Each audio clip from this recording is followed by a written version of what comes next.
আসসালামু আলাইকুম ভিউয়ার্স, কেমন আছেন আপনারা সবাই? আশা করি সবাই ভালো আছেন, সুস্থ আছেন। ভিউয়ার্স, আমরা আজকে ভেক্টর 1-এর 7 নাম্বার ভিডিও নিয়ে এসেছি।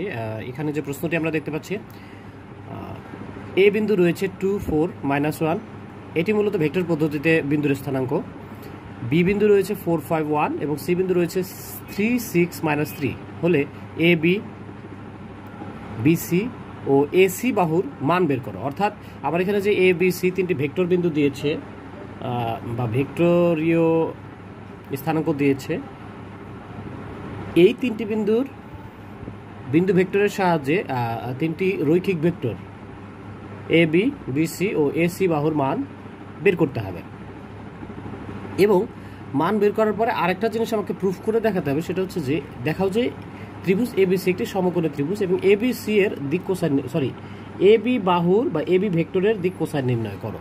তার মানে আমাদের মোটামুটি শর্ত দিয়েছে বা তথ্য দিয়েছে বা ক্লু দিয়েছে, তিনটি বিন্দু আমাকে বের করতে বলা হয়েছে, একটা ত্রিভুজের তিনটা বাহু, এবং প্রমাণ করতে বলা হয়েছে ত্রিভুজটা সমকোণী ত্রিভুজ, এবং যে কোনো একটা বাহু না, এখানে ফিক্সড করে দিয়েছে এবি বাহুর দিক কোসাইন আমাকে বের করতে হবে। সুতরাং আমরা প্রশ্নটা বুঝেছি এবং কি করতে হবে সেটা আমরা বুঝতে পেরেছি বা আমরা সেগুলো ফিল্টার করে নিয়েছি। এখন কথা হলো যে ভাই, এটা 8 মার্কের জন্য প্রশ্ন থাকবে, সুতরাং কাজ তো অনেকগুলাই থাকবে। আপনি ভাবতে পারেন মেলাগুলা কাজ, বাহু বের করতে হবে, তারপর সমকোণী প্রমাণ করতে হবে, তারপরে একটা বাহুর দিক কোসাইন বের করতে হবে। ভিউয়ার্স, প্রশ্নে অনেকগুলা কাজ মনে হলেও কাজগুলো কিন্তু রিলেটেড, একটার সাথে আরেকটা রিলেটেড। সুতরাং ভয় পাওয়ার কিছু নেই, আমরা শুরু করি। প্রথমেই আমরা ভেক্টরগুলো গঠন করে নেব, স্থানাঙ্কগুলো থেকে সরাসরি ভেক্টরগুলো গঠন করে নেব। তাহলে লিখতে পারি এখানে a is equal 2i plus 4j minus k, এই যে এইখান থেকে আমরা এটা নিয়ে নিলাম। এরপর b is equal 4i plus 5j plus k এবং c is equal 3i plus 6j minus 3k। ওকে, আমার ভেক্টরগুলো গঠন করা হয়ে গিয়েছে। বেশ, মনে রাখবেন এই যে এইগুলোর উপরে আসলে এরকম টুপি চিহ্ন দিলে সবচেয়ে ভালো হয়, আপনারা দিয়ে দেবে। তবে আপনাদের অনেক বইয়ে এগুলো দেওয়া নেই, যেমন হাবিবুর রহমান স্যারের বই অর্থাৎ শাহনাজ পাবলিকেশনে ক্যাপ চিহ্ন দেওয়া নেই। আমি আপনাদের দেখাচ্ছি। আচ্ছা, এই বিষয়টা আমি আপনাদের পরের ভিডিওতে দেখাবো। তিনটি বই দেখবো, কার বইয়ে আসলে এই ক্যাপ চিহ্নগুলো দেওয়া আছে, কার বইয়ে দেওয়া নাই। আর এগুলো ভেক্টর চিহ্ন দিয়ে দিতে পারেন, দিয়ে দেবেন, সবচেয়ে ভালো হয়, তাহলে কোনো প্রশ্ন থাকে না।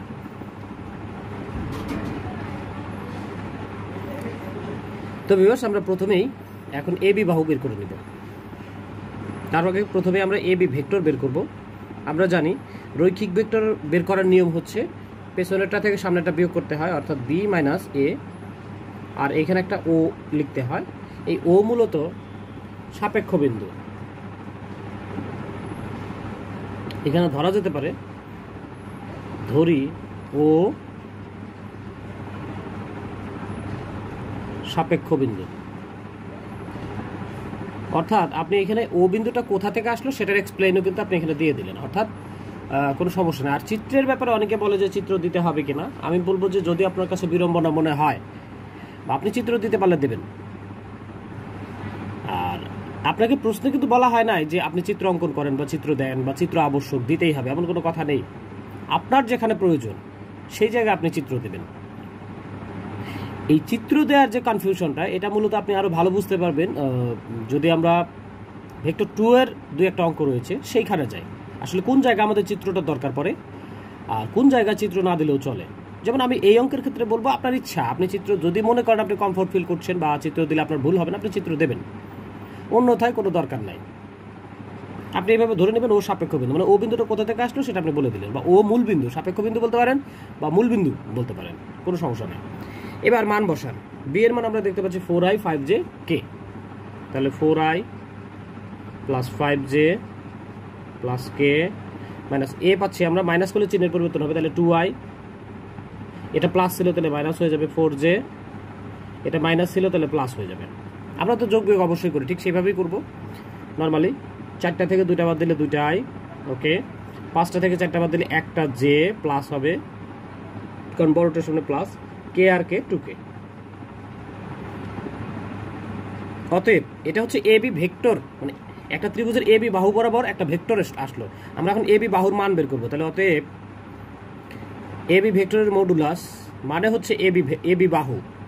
এখানে কিন্তু আর ভেক্টর দেওয়া যাবে না, মডুলাসও দেওয়া যাবে না, মানে ab ভেক্টরের মানটাই হচ্ছে ab বাহুর মান। তাহলে এখানে শুধু ab দিলাম is equal root over 2 square 1 square 2 square 2 square 1 square 2 square equal আমরা যদি করি এটা 4, এটা 4, 4 4 8 1 9, তাহলে এটা 9 ইজ ইকুয়াল হলো 3। অর্থাৎ আমরা ab বাহুর মান কিন্তু পেয়ে গেছি 3। এবার আমরা বের করব bc বাহু। তো এখানে bc ভেক্টরটা আমরা প্রথমে বের করব। তাহলে ঠিক আগের মতোই OC মাইনাস OB চলে আসবে, এবং এই ক্ষেত্রে আপনার c ভেক্টর থেকে b ভেক্টর বাদ যাবে। আমি c ভেক্টর ওখানে দেখতে পাচ্ছি 3i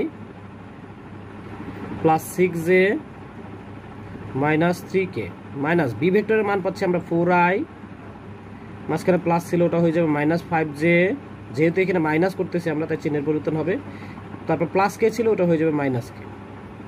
অর্থাৎ মোটামুটি আপনি কি করলেন, এই সি ভেক্টর থেকে বি ভেক্টরের মানগুলো বিয়োগ করে দিলেন। দেখে দেখে করবেন।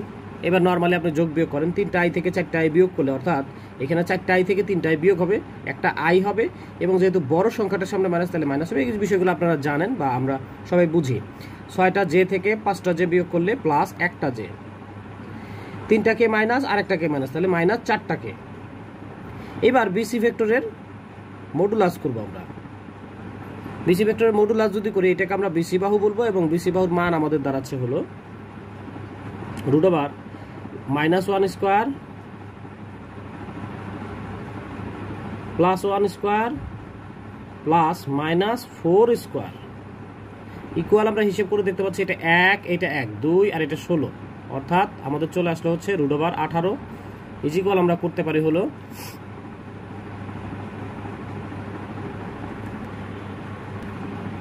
তো ভিউয়ার্স রুট 18 মানে হচ্ছে, আপনি যদি এটাকে ভাঙেন তাহলে 2 × 9, আর 9 এর রুট করলে হচ্ছে 3, আর 2 এর রুট তো আমরা করতে পারবো না, সুতরাং 3√2, অর্থাৎ আমার বিসি বাহুর মান আসলো 3√2।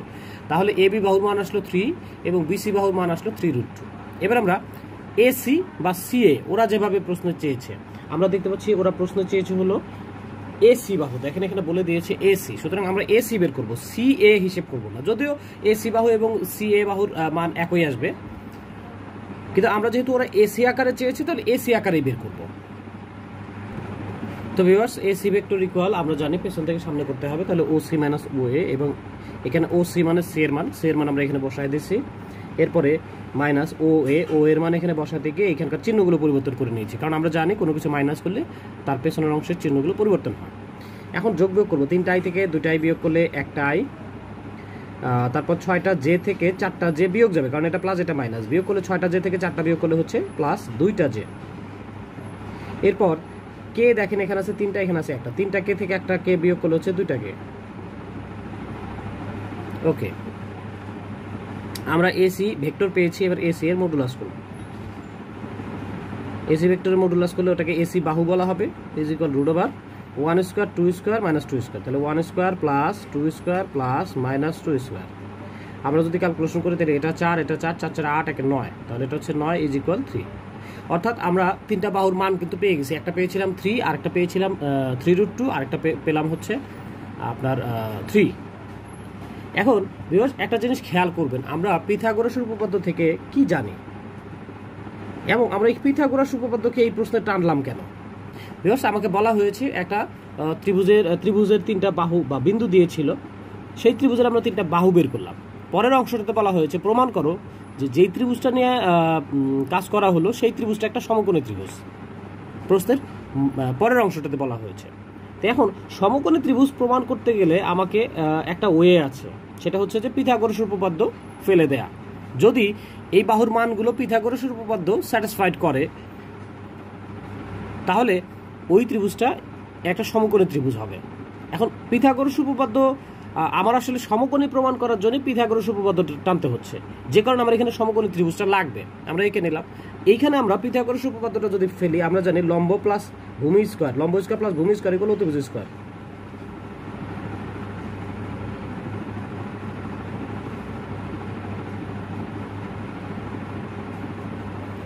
তো ভিউয়ার্স, এখানে খেয়াল রাখতে হবে, আমরা তো বাহু দেখেই বলতে পারবো না এবি বাহুটা অতিভুজ নাকি বিসি বাহুটা অতিভুজ নাকি এসি বাহুটা অতিভুজ, আমরা জানি না কোনটা অতিভুজ, আমরা জানি না। কিন্তু এই জায়গায় যদি একটু খেয়াল করেন, আমরা একটা জিনিস স্পষ্ট দেখতে পারবো যে এটা হচ্ছে সবচেয়ে বড় বাহু, আর এই দুটো কিন্তু এর তুলনায় ছোট। তার মানে কি, আমার লম্বটাও ছোট, ভূমিটাও কিন্তু ছোট। কার চেয়ে ছোট? অতিভুজের চেয়ে ছোট। সুতরাং আমরা বলতে পারি লম্ব যেহেতু ছোট তাহলে ছোট স্কোয়ার প্লাস ভূমি যেহেতু ছোট তাহলে এটাও ছোট স্কোয়ার ইজ ইকুয়াল বড় স্কোয়ার। অর্থাৎ এটা দ্বারা যে জিনিসটা বুঝাইতে চেষ্টা করলাম যে আমরা যে তিনটা মান পাবো তার মধ্যে যে দুইটা ছোট হবে সেগুলো হয় একটা লম্ব হবে অথবা আরেকটা ভূমি হবে, অথবা একটা ভূমি হবে আর একটা লম্ব হবে, ছোট দুইটা। আর বড়টা সবচেয়ে বড় যেটা থাকবে সেটা হবে অতিভুজ।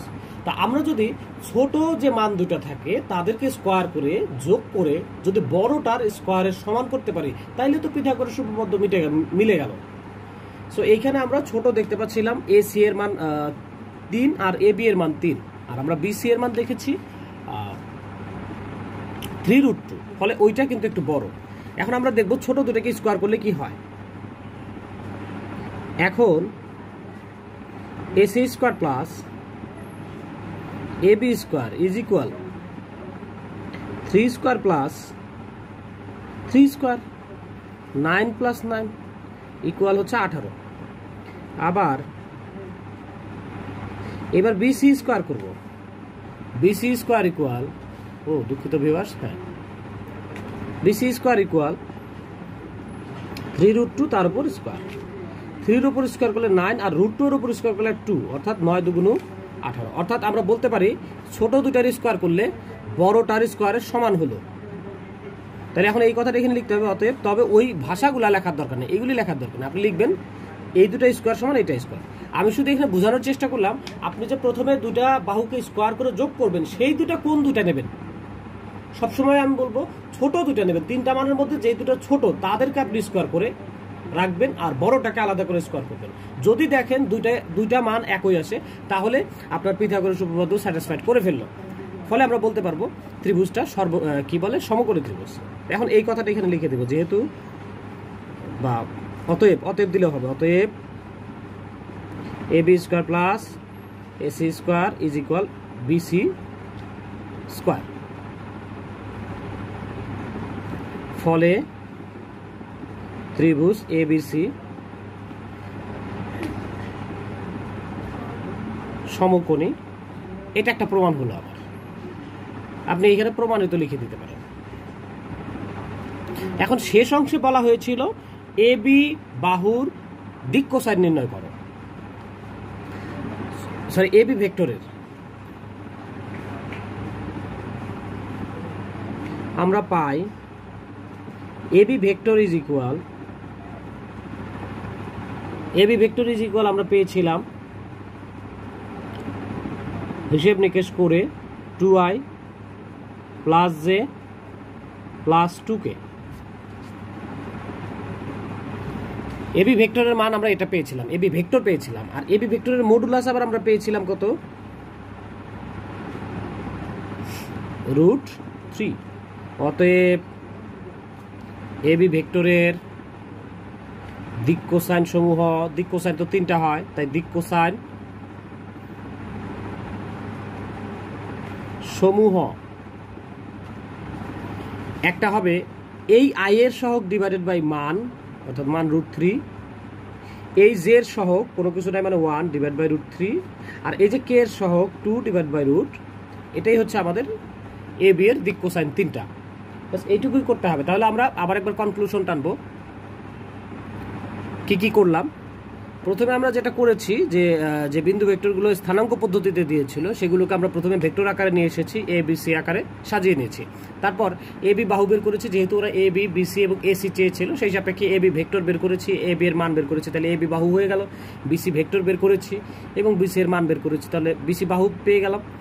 এসি বের করেছি, AC vector and then AC এর মান বের করেছি। তো এভাবে তিনটা বাহুর মান পেয়েছি। এরপরে ওরা যে প্রশ্নটা করেছিল সেটা হচ্ছে যে প্রমাণ করতে হবে সমকোণী ত্রিভুজ। সেক্ষেত্রে আমরা যেটা করেছি সেটা হলো যে ছোট বাহু দুটোকে ফাইন্ড আউট করে নিয়েছে। ছোট বাহু দুটোকে ফাইন্ড আউট করে নিয়ে তাদেরকে আমরা স্কোয়ার করেছি। এখানে দুটো বাহু ছিল, একটা এ বি এর মান ছিল 3, আরেকটা ছিল এসি এর মানও ছিল 3, আরেকটা ছিল বিসি যার মান ছিল 3√2, যেটা একটু বড়। আমরা ছোট দুটোকে স্কোয়ার করে পেয়েছি 18, আর বড়টাকে আলাদা করে স্কোয়ার করে ওটাকেও পেয়েছি 18। সুতরাং আমরা বলতে পারি ছোট দুটোর স্কোয়ার ইজ ইকুয়াল বড়টার স্কোয়ার, অর্থাৎ পিথাগোরাস উপপাদ্য অনুযায়ী লম্ব স্কোয়ার প্লাস ভূমি স্কোয়ার ইজ ইকুয়াল অতিভুজ স্কোয়ার, এটা মিলে যায়। এটা আমরা এখানে লিখে দেখিয়েছি। এই যে এখানে ছোট বড় আকারে তো আর লেখা যাবে না, আমরা বাহু আকারে লিখে দিয়েছি। তারপরে অবশেষে আমাদের যে দিক কোসাইন বের করতে বলা হয়েছিল এবি বাহু, তাহলে এবি বাহুর দিক কোসাইন বের করতে গেলে আমার এবি ভেক্টরটা লাগবে আর এবি ভেক্টরের মান লাগবে, যেটা আমরা শুরুতেই হিসেব করে রেখেছিলাম। সেটা আমরা পুনরায় এখানে তুলে নিয়ে জাস্ট দিক কোসাইনটা বের করে দিয়েছি। আমরা জানি দিক কোসাইনের ক্ষেত্রে সহগগুলা ডিভাইডেড বাই মান দ্বারা ভাগ করতে হয়। আইজেকের সহগগুলাকে মান দ্বারা আলাদা আলাদা করে ভাগ করতে হয়। এখানে আইজেকে উঠে যায় আর মাঝখানে একটা করে কমা থাকে, তবে মাইনাস চিহ্ন থাকলে সেই মাইনাস চিহ্নটা থাকতো। সো ভিউয়ার্স, এই হচ্ছে আমাদের এই অঙ্কটা, অত্যন্ত গুরুত্বপূর্ণ একটা অঙ্ক, 8 মার্কের জন্য আসে, বা আপনি এবার পেয়ে যেতে পারেন, ইনশাআল্লাহ অবশ্যই পেয়ে যেতে পারেন। সো এটা অবশ্যই গুরুত্ব সহকারে করবেন। আমরা দেখবো এর সেম কোনো কোশ্চেন আছে কিনা। তো ভিউয়ার্স, এটি হক পাবলিকেশনের ম্যাথ 3 বই। এখানে আমরা 26 নম্বর প্রশ্নটা সলভ করলাম, আর এটার সেম প্রশ্ন হচ্ছে 23 নম্বর প্রশ্ন। এখানে ভেক্টর আকারে 3টা ভেক্টর দিয়ে দিয়েছে, নামকরণ করেনি, আপনি নামকরণ করে নেবেন। একটি নামে এ দেবেন, একটি বি দেবেন, একটি সি দেবেন, ফলে এখানে এ বি সি ত্রিভুজ গঠন হবে। এবং সেমভাবে 3টা বাহু বের করবেন, ছোট দুটাকে স্কোয়ার করবেন, বড়টার স্কোয়ারের সমান হয়ে যাবে। দেন আমরা বলে দেব যে এই হয় একটি সমকোণী ত্রিভুজ, ব্যাস। এটা বহুবার এসেছিল, দেখেন 88, 89, 90, 91, 13, 14 রে পার্ট। হ্যাঁ, সো এই প্রশ্নটা করে নেবেন ভিউয়ার্স। একইভাবে দেখেন 24 নম্বর প্রশ্নটাও সেম, এখানে বিন্দু আকারে দিয়েছে। এটিও কিন্তু বলা হয়েছে যে সমকোণী ত্রিভুজ উৎপন্ন করে প্রমাণ করে। সুতরাং 23 এবং 24 আমাদের 26 নম্বর প্রশ্নটার সেম। তো একটু চেষ্টা করে নেবেন ভিউয়ার্স। কোনো সমস্যা হলে আমাকে অবশ্যই কমেন্টস করে জানাবেন। আমাদের মেসেঞ্জার গ্রুপ আছে বিডি ম্যাথনিক নামে, সার্চ দিলে পেয়ে যাবেন। সেখানে অ্যাড হয়ে আমাকে সমস্যা জানাতে পারেন, কিংবা আমি লিঙ্ক দিয়ে দেই, একটু খুঁজলে কোনো না কোনো ভিডিওতে লিঙ্ক পেয়ে যাবেন, ফেসবুক লিঙ্ক আমার। তো ইনশাআল্লাহ সেখানে ইনবক্স করে জানাতে পারেন। আমি অবশ্যই চেষ্টা করব আপনাকে সলভ দেওয়ার। ভালো থাকবেন, সুস্থ থাকবেন, আল্লাহ হাফেজ।